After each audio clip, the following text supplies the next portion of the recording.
It's the 26th day of the 30 Days Wild Challenge, and today I've left my local area and I'm going to visit a nature reserve to see what wildlife they have there. This nature reserve is special because it has both red squirrels and pine martens. Now, given the time of day, I'm probably not going to see them, but I can still keep my fingers crossed because you never know. The bumblebees are out in force today, enjoying all of the flowers and the sunlight on this big stretch of field. On the other side of the field is the eels sculpture, which is inspired by the eels that live in the loch that the reserve is on the shores of. These eels swim into the loch as young females, and when they are mature and ready to leave it back to the sea, they turn this silvery colour. There's a whole flock of barn swallows, all flying around these shores. They will fly over the water and skim along it to be able to get a bit of a drink, and also slightly dip into it to be able to bathe, and then they will also hunt insects on the wing. The overgrown areas of flowers allow for animals like butterflies to thrive. Barn swallows can fly really low to the ground when they're hunting for insects, so if you stand in one place and wait, you might be able to get a really close-up view of them. More butterflies, like this small tortoiseshell, are fluttering around as I head away from the shore. This reserve is known for all sorts of bird species. In the spring and summer, you'll be able to see blackbirds, chaffinches, and willow warblers. As we move into autumn, things like fieldfares and redwings. And then towards winter, there'll be flocks of siskins and long-tailed tits. However, the first bird that I see when I walk into the woods is the hooded crow, which has quickly become one of my favourite bird species here. Along the shores of the reserve are various bird hides, where you can sit on a bench and look out the window for a while without disturbing the animals around. Normally there are lots of wading birds around, a lot of different species that you can identify, but it seems today the biggest standout is a swan in the far distance. One thing I love is that although this reserve is managed, it's not over-managed. They still leave dead wood for all sorts of invertebrates to enjoy. As I go deeper into the woods, there's birdsong all around me and the sound of the wind rustling through the leaves. It's a great accompaniment to the actual sight of the birds flying around in the canopies. Primarily in this spot, I'm seeing great tits, which are one of the tit species, and they're actually the largest of this group of birds that we have across the UK and Ireland. Alongside the great tits are the blackcaps, which are a sort of greyish coloured member of the warbler family. Going further down the path, I spot two more hooded crows. They're a really common bird over here, but where I grew up and in places that I've lived, they don't ever really have them. It's the standard fully black crow that you see a lot. So for me, the hooded crow is still an exciting sighting every time that I see it, even though they live all over the neighbourhood that I live in. And I really like how they look like they've got that little tuxedo on. They're named after the hood on the top of their head because I suppose to people who see them fairly often, they look like a grey bird with a hood on it. But for me, who is used to just seeing the black version, the grey bit is what really stands out. I really love the variety of habitats that this reserve has to offer. We come out of some slightly more dense woods and get to see some more open areas. There's all sorts of room for different low-level plants to grow here that would otherwise be blocked out by the shade of the trees. And you can see that these trees are a slightly younger stock as well. The paths are maintained enough for people to be able to walk through, but otherwise nature is left to sort of do what it wants, which can lead to some really interesting shapes of the trees bending overhead. Everywhere you can see all sorts of flying invertebrates, which are a great food source for things like birds and bats. Moving away from these younger trees planted near the shore, we go back into dense forest, and here we can actually see a lot of signs of what's called temperate or Atlantic rainforest. This is one of the rarest habitats around the world, and the UK and Ireland are a hotspot for it. You can recognise signs by a lot of different fungi, lichens and ferns all over the trees, as well as climbing plants like ivy.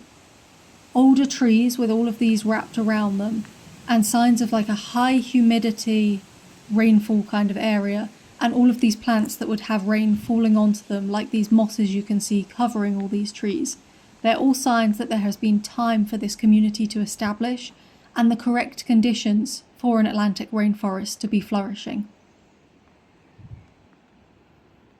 There's more dead wood around and scarring on the trees for where it came from. I wonder if this was the result of a lightning strike or maybe some really high winds. Towards the edge of this section of rainforest signs, you can see a bit of a blend of where people and nature come together. There's a kid's fort built out of large sticks, as well as a bench there to look out onto the meadow beyond. Again, this is another habitat that this reserve is supporting, as we go out into the sunshine and into a much different group of species, all existing in this new version of a habitat. All sorts of flowers along this meadow that wouldn't thrive in the shaded area that we just came from. A particular highlight of this meadow is how it's completely full of all of these orchid plants. Now, my identifier said that this was a heath spotted orchid, but I actually think it's a common spotted orchid because they're found much more on this site, and the petals themselves look more like they've got lots of divots between them, which isn't really a characteristic of the heath spotted orchid.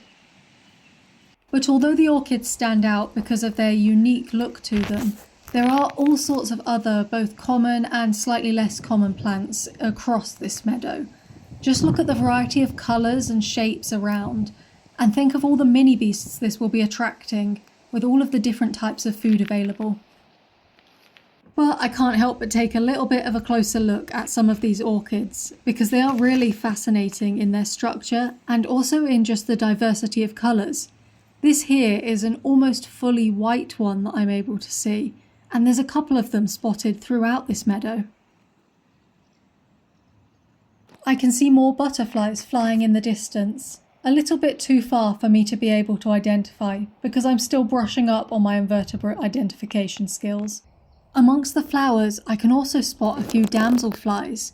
Now, I'm even worse at my damselfly identification, so I had a look at what's been spotted recently at this reserve, and there's a good chance that the black and white ones I'm seeing are the white-legged damselflies, and the blue ones I'm seeing are the common blue damselflies. Then some of the butterflies fly close enough for me to identify. I believe these are two meadow brown butterflies, flying in a courtship dance. Clover is a great source of nectar for butterflies like this species, and it also makes a pretty handy resting spot when you're tired from the courtship dance. It's dangerous to rest too long though.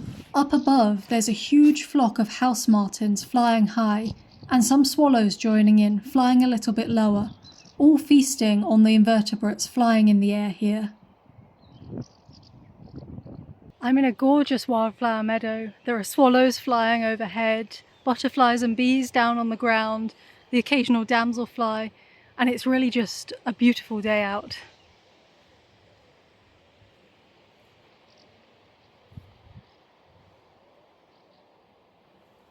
And tucked away in the middle somewhere is a source of water.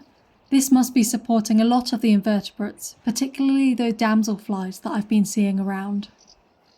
We can't forget how great meadows are for bees though. Here is a common carder bee enjoying the clover just like the butterfly was. It's really nice when you're visiting a reserve like this to just take a moment with no people around, only the sounds of nature, and just sit and listen and watch as the grasses blow in the wind and look at all the different colours of the flowers and the orchids around as bees and butterflies buzz around you. As I turn around and make my way to start leaving the meadow, my way is blocked by a series of damselflies. They're so small and thin that they're almost translucent as you're walking, and it would be so easy to just move past these and not realise they're even there.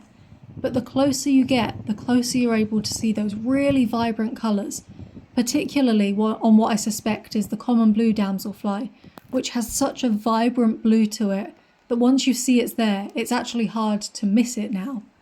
There's a couple of them floating around, and then there's also the white-legged one, or at least what I suspect to be the white-legged one, hiding in some grasses nearby too, and you can just about see the flash of white as it moves. back into the woodlands, and I'm enjoying this mix of species here as well. You can see all of these nettles, which are a really great food for caterpillars and are supporting the butterfly diversity that I'm seeing here. There's also all sorts of animal holes along the ground. Now, I've seen rabbits along this site, so some of these could well be dug by them, but badgers are also quite common, so some of the larger ones might be badger setts. I'm also once more surrounded by some of the diversity of woodland bird species, so here's a great tip watching me as I walk past.